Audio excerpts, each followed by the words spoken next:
Hello and welcome to another episode of And There You Go. I'm Chad, and with me is the ever-lovely Addie. I like that you call me that almost every time. Thank you. You're welcome. It's easy to do because you're my lifer. Are you flirting with me? Always, always. So I think, in episodes prior, listeners have probably gathered that we are a legitimate couple. We are together. And I think we decided that we wanted to talk a little bit about that, how we came together, because we came together in some really weird circumstances. Yes. And we both had a lot of stuff happen before we met. And so this convergence of two people who have these crazy stories, basically, and how we met in a crazy time. So I think we were going to talk about that. And I did refer to you as my lifer, and that's something that we call each other. Like when I came home from getting my hair cut this afternoon, I called you my lifer. And we can talk about that. And, lifer, sometimes think back to your high school days, at least for me, a lifer was somebody who just hung around the same town and did the same things. I was thinking about prison population. Well, some of them are lifers. I suppose some small towns or some communities could be kind of like that if you're not able to get out. We're not lifers that way. No. It's a healthy way. We're lifers like penguins. Yes, we are absolutely like penguins. And I dropped that bomb. Boom. Penguins. So basically penguins mate for life, like a lot of other animals out there. Yeah. I do believe. I've taught classes about that. Yeah. Penguins mate for life. The male tries to find a pebble that's the very most beautiful for the penguin woman that he loves. And he vies for her attention and her love by offering a pebble. And I suppose they use pebbles because usually where they live, jewelry stores aren't real present there. There's probably not a lot of opportunity to go out shopping for a beautiful ring. And they really don't have fingers to put a ring on it. No, the pebble, there's one very special pebble, but there are a number of pebbles, and they use that to build their nest for their babies. Well, there you go. And there you go. And there you go. Just like the podcast. Yeah. So the burning question is, why and how on God's green earth did we ever find each other? Well, that's a miracle, I think. Yeah. It really is. We were both going through some very serious personal issues and trying to heal from those. There was COVID. COVID hit. Yep. Yep. So we can preface this by saying we met in the late summer, late July of 2020, right? That was the year that COVID had hit. Right. And it was interesting how we met because we were not in the same towns. No. We were about 4 hours separated by travel distance. And I know that I had been on an online dating site at the bequest of my kids, believe it or not. My youngest actually said, "Hey, Dad, I can help you get set up on Tinder." Isn't that great? Yeah, it is. That is so healthy. My kids, even after everything I've been through, and they were dragged with me sometimes, which I don't know if I can ever forgive myself for, but they want me happy. And they were really pushing for me to find somebody, not just anybody, that's for sure. And they know I'm a relationship person. And I was lonely. Yeah. I had to move away. I was actually in hiding for the first 2 years that I was in this particular place, and kind of continued that. So it was really a lonely thing.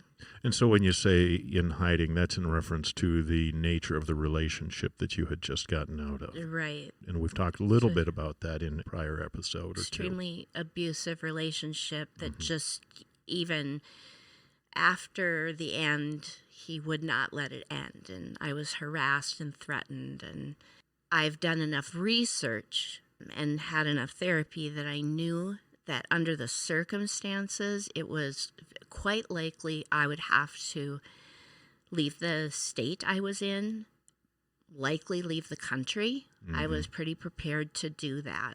But there were some things that happened that I made happen that I'll talk about sometime. Yeah. That made it so that I didn't have to do that. So I was on the same dating site that you were on. Mm-hmm. And I had it. I was just over it. Just kaput, yeah. I had not had good luck and some really poor dates, some very angry men Mm-hmm. that would tell me off if I wasn't feeling like that's what I wanted. Mm-hmm. And so that the very night that I met you was the night I was going to quit. Mm-hmm. I was ready to push the button, and you popped up.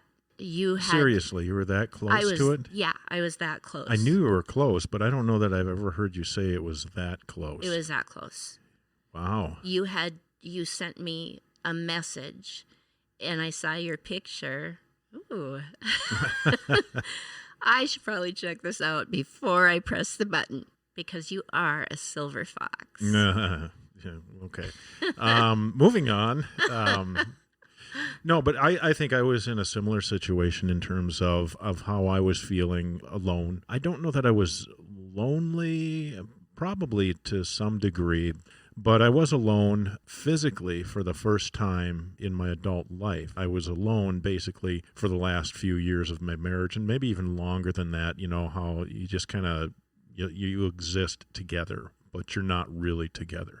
And then I had moved out and I was on my own. You know, COVID hit. And, you know, while I'm an introvert, it was kind of the aloneness was kind of deafening, is how I'd put it.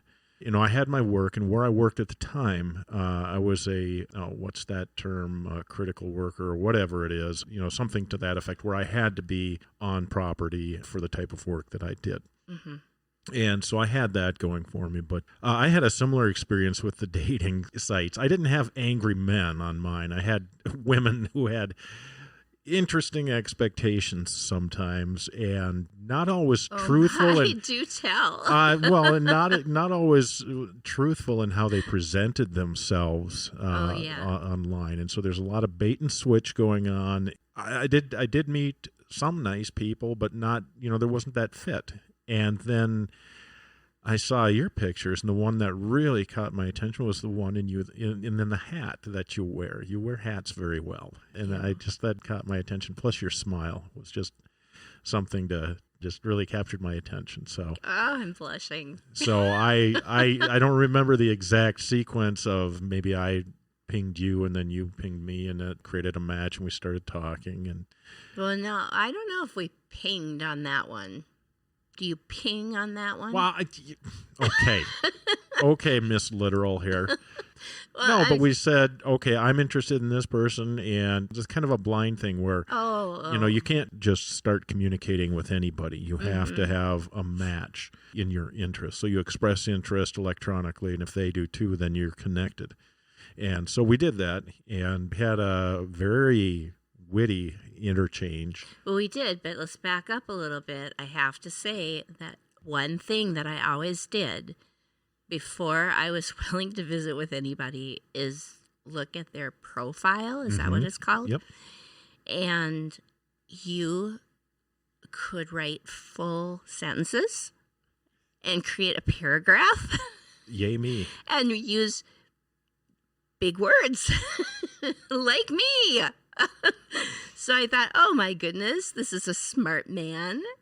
We have something in common. He's a good writer.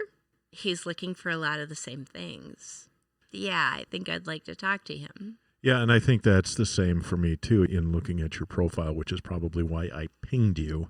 Yes, I said pinged, whether that's the technical term or not. But your profile captured my attention too. And one of the things that I remember in your profile, it talked about not wanting to move too fast. that was something that was really a big turnoff for me in interactions that I had before, is just the speed at which they wanted to, and that scared me because I wanted to take time and really get to know the person. So that was something that really had an appeal to me, in addition to the hat and the smile. Well, I think I even said, if you move too fast, that's a huge red flag for me. That's what it was. Yeah, something about a red flag like that. Yeah, yeah, exactly. And I liked that. And so we started chatting back and forth. Then it just kind of went really fast from there. Which is exactly what I said I didn't want. Right. Right. But not fast, like, it's like, well, use your imagination, what that means. Right. But what I mean by that is we move very quickly to wanting to meet in person. And so we did that. It was just a coffee to start with. And then we decided we'd meet the next day. We went out for dinner that night, had a really fantastic dinner. We did. Had a great time. We basically shut the place down. We have a tendency to do that because, and it usually involves some kind of shrimp dinner or seafood type thing. Yeah. But then we got together the next day and we took a very nice walk around a lake that I'm very, very partial to. And I just kept observing you as you took in what you were seeing around that place, and it just enamored me that you would have such an affinity for the place that meant so much to me. And I thought that was so cool. And I decided then and there, as we were sitting at the pavilion having a hot dog, which is another story in and of itself, that I wanted to kiss you. But I didn't do it then because I was terrified. Yeah. So we went back to my place eventually, I think that night, and just and had pizza. Did we have pizza? Yes. Okay. We Okay. did. And we were sitting out on my balcony, and apparently I wouldn't let you leave. Well, I kept feeling as though I should leave. I mean, I didn't want to overstay my welcome. Right, and let's preface this by saying that you had taken a hotel in the area. Yes. And so you were staying at the hotel. And there was family that I was also visiting. Yes. And so it was a multi-purpose trip down. It was just convenient that we had met. Yeah, so we were sitting on the balcony. It was a lovely evening, summer evening, and we were talking, and I just, just the nature of the conversation, the flow of the conversation, and I kept thinking I should kiss her, but I just didn't have the courage to do it. And I didn't realize it was nerves. He almost looked grumpy or like thinking really deeply. And I kept saying, I really should go. And you'd say, no, don't go yet. Don't go yet. And then after several times doing that, I finally said, I need to go. You should get some sleep because you work tomorrow. That's so, right. Yeah. And there was still like, well, it doesn't really matter if I work tomorrow or not. But we did eventually leave. And I thought I was just going to go to my car and say goodnight to you and drive off in the sunset, because honestly I could not tell if you were interested in me or not. I thought you thought, oh, she'd make a great friend, maybe, but I didn't think, because of the interchanges that we were having on your deck, I didn't think that it was going to be anything more than that. Fooled you. You did. So I suggested we take a walk around. There was a little pond with a fountain in it, and just asked if you wanted to take a walk around that. And you said yes. We set off down the path. Yes, and the gentleman that you are, you asked if you could hold my hand. And you said yes, and I was so thrilled. And then it just became too much, and I think I just stopped short and took you in my arms and laid one on you. I was kind of in shock. I was too. believe it or not, because I hadn't been in a situation like that in years. Yeah. And I didn't want to screw it up. And You didn't. it was an amazing kiss, that's It for was. sure. My knees buckled. I hadn't felt like that in so long. I almost fell down. But sweetie, as I held you in my arms there, it just felt so right. And I felt like, this is it. I think this is it. This could be it. And it happened so fast, too, But then you had to go. Mm-hmm. And then you went back to your home, 3.5, 4 hours away. Yes. So we were chatting by phone through that. And then I think the next weekend, I had the opportunity, because I needed to go see some friends out of town as well, or family rather, which was way on the opposite side of the state, literally. But I used that as an excuse to say, hey, I'm going to be traveling. Can I swing by and see you? Yeah. And I think it was only one night that I was here where we now live. And I stayed in a hotel. Which I've got to say, anybody out here who's doing this, if a guy will stay in a hotel for you, he's a good guy, likely. He's respectful. There are no expectations. He was not moving too fast that way. And it wasn't a Motel 6 at the time. No, it wasn't. And that's another story that I'm sure will raise its ugly head here. It will. At some point in time. So at any rate, we just kind of progressed like that. And then COVID took a real bad turn around Thanksgiving of 2020, a little bit before. And we decided that because of your occupation, my occupation, and the intensity at which COVID was coming on, that it probably would be best if we waited it out and didn't see each other until we got past that. So a week went by, and we were texting. 2 weeks went by, 3, 4, 5 weeks went by, and I said, I can't take it anymore. And I said, I would like to come and visit you. So I came here. Yeah. We celebrated a little Christmas together. Yeah, and we had celebrated Thanksgiving kind of virtually, which was interesting. But I think the night that I came here, we sat on your couch, and we stayed up until 2 in the morning, or later than that, and just kind of put everything on the table with each other. Yeah. And shortly thereafter, we started talking about, if we're going to do this relationship, we need to be in the same town. Mm-hmm. And I know, you had looked for jobs in the area that I was in. You had found one, but it wasn't a great one. And it actually was pretty good, but they wanted me there right away, and I couldn't move that fast. Right. Okay. Yeah. And I just remember maybe it was that it was not in a great area of town or something like that. At any rate, you decided not to take it, and I was kind of glad about that. But we decided that we needed to both be in the same town. Right. And go ahead. I've got to stop you there, because as we were deciding this, I was also deciding that I needed to be on the same page with you with something else. That is correct. And I remember we were sitting in a restaurant, and you got very solemn and very serious, and asked me a question. You asked me how I felt about marriage, I think is what the way that it was said, or something to that effect.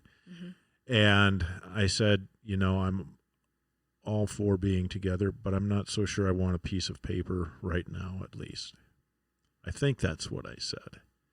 And I think you were relieved, if I'm remembering this correctly. If you have a different recollection. My recollection is different. Okay. Because I think I just broached it all with you. Okay. I said, I need you to know this about me. Yeah. I do not believe that I'm capable of signing a piece of paper again. And that's when I think I responded that I don't want a piece of paper either. Yeah. I think that's more accurate.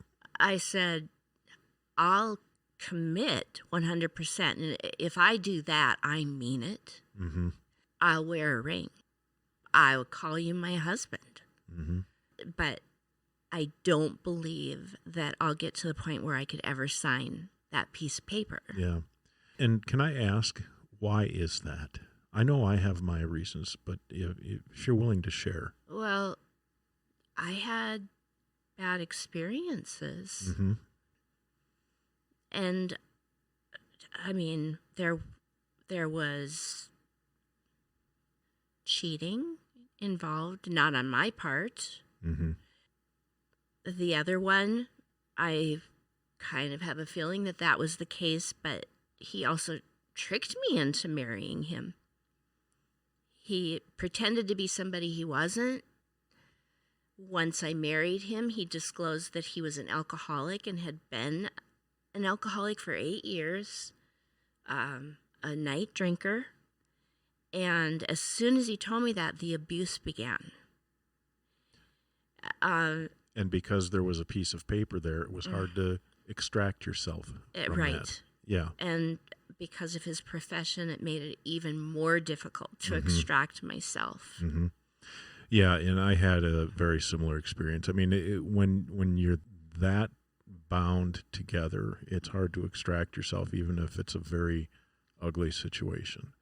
I think what you and I both decided during that conversation is that the piece of paper doesn't mean anything. It's the commitment that we have to each other. Mm-hmm. And neither one of us had real commitment to us, given to us by the partners that we've had. Right. And we would rather base our relationship on a deeply grounded, rooted commitment to each other. And the paper is just a symbol, and it provides some legal context for the relationship. And I think we both agreed that it's the commitment that's more important to both of us. Exactly.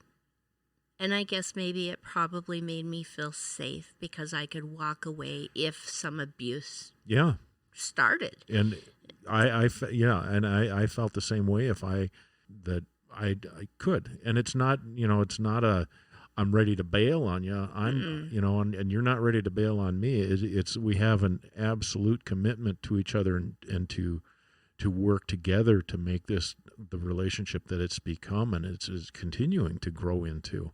But if it should turn south, if at some point in time I reveal something about myself, some nature about myself, then it's that much easier for you to extricate yourself from the relationship.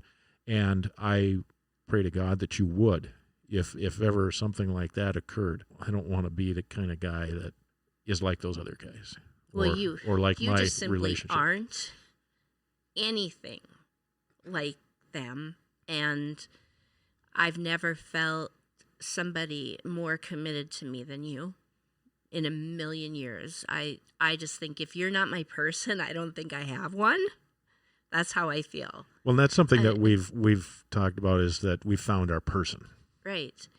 And this, being able to extract yourself from a situation, that doesn't mean that I'm not completely committed to you.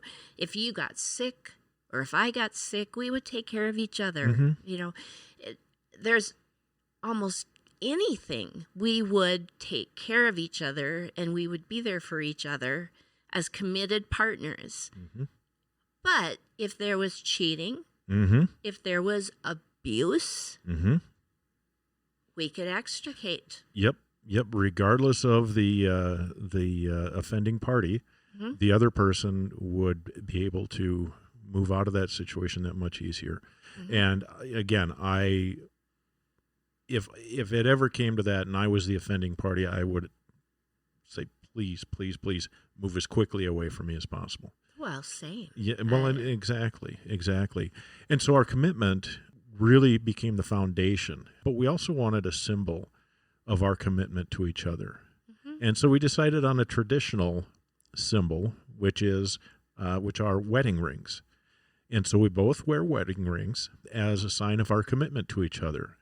And that's a visual, a physical, tangible symbol of our vows to each other to stay committed and to treat each other with the dignity and respect that we both want and deserve and probably didn't have in previous relationships. Well, I know I didn't have it. Yeah. Ever. And so, we call each other husband and wife Some of the time. For the most part. Sometimes I had a situation where I think this another time I was getting my hair cut. A lot of weird things happen when I get my hair cut. I don't understand it.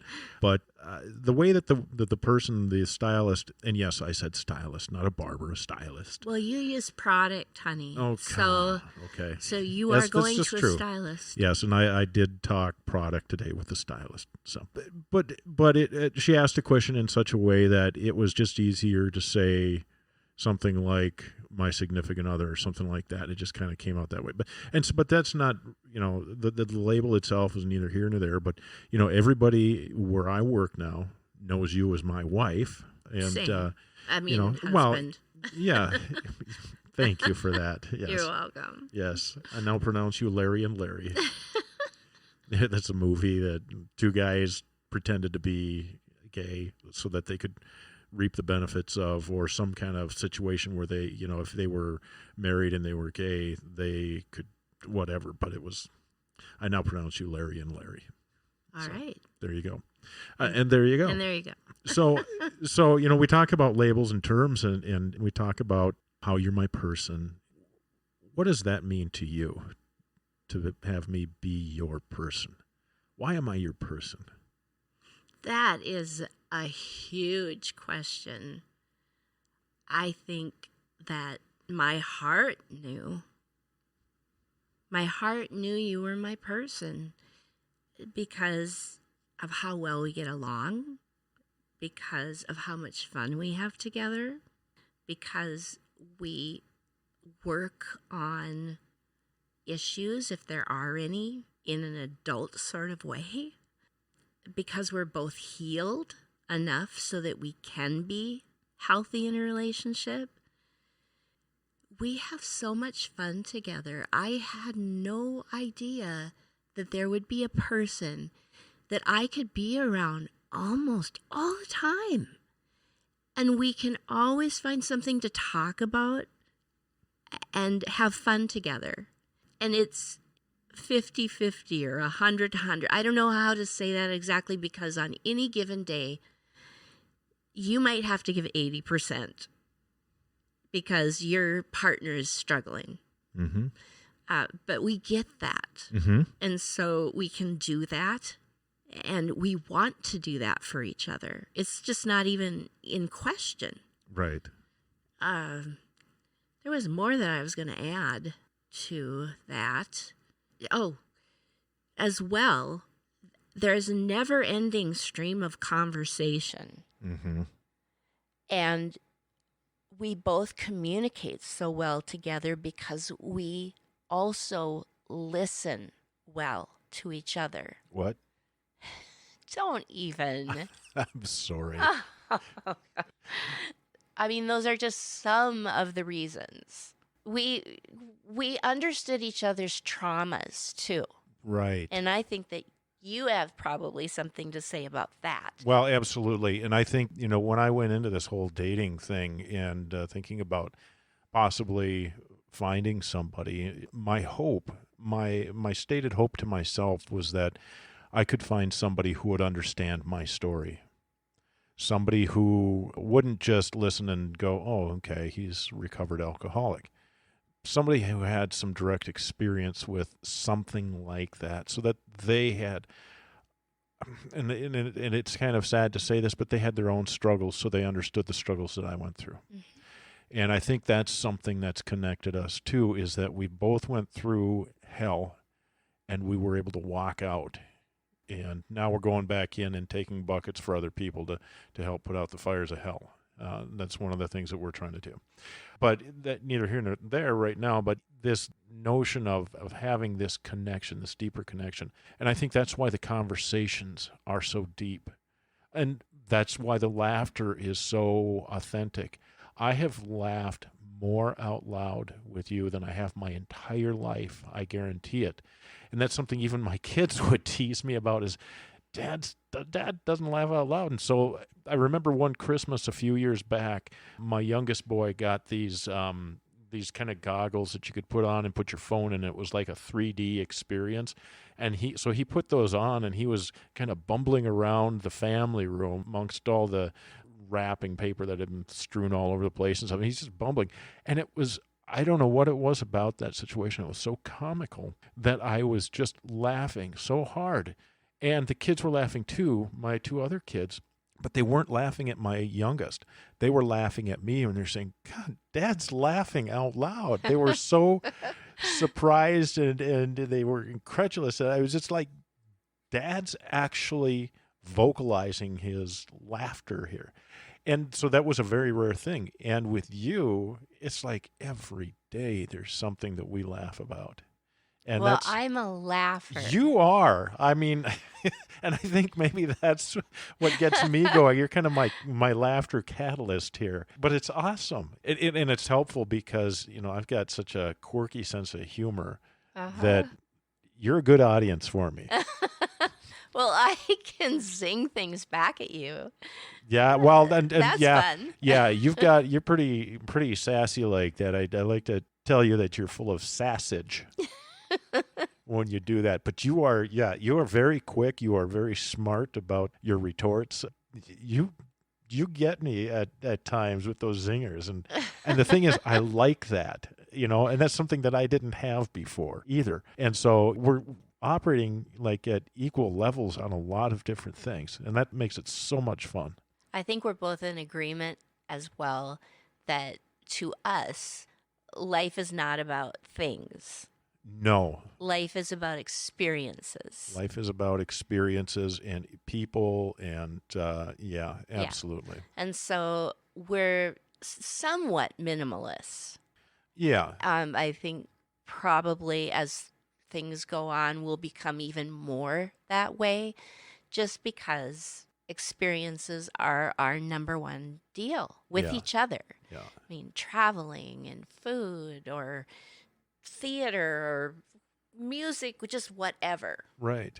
Yeah. Just like yesterday, just on a whim, we decided to go to a local place and have a burger, and we ended up playing pool and just had an absolute gas. It was just a whim and something that I haven't done in years. But, Well, we were terrible. yeah. But we had so much fun. Yeah.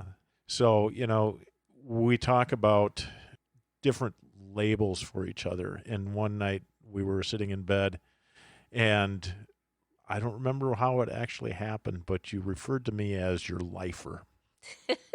And, not, again, we talked about earlier, it's not like I'm living in the same town or, like that kind of lifer kind of a thing. We're like the Penguins. We're kind of, we're lifers. We are. I suppose, if we had a ceremony, whether or not there was paper involved or not, the officiator of the wedding could say something like, I now pronounce you lifer and lifer. Something along those lines, maybe? I don't know. I think we're just up in the air as far as what our labels are for sure. We just know we love each other, and it's going to be forever. Yep, exactly. Well, we're about at the time that we should probably dance out of this episode, but do you have any quotes or anything? I know that you've always come up with such great quotes, but do you have any last quotes or insights that you'd like to share? Well, as far as COVID goes, I did have something by Dave Hollis.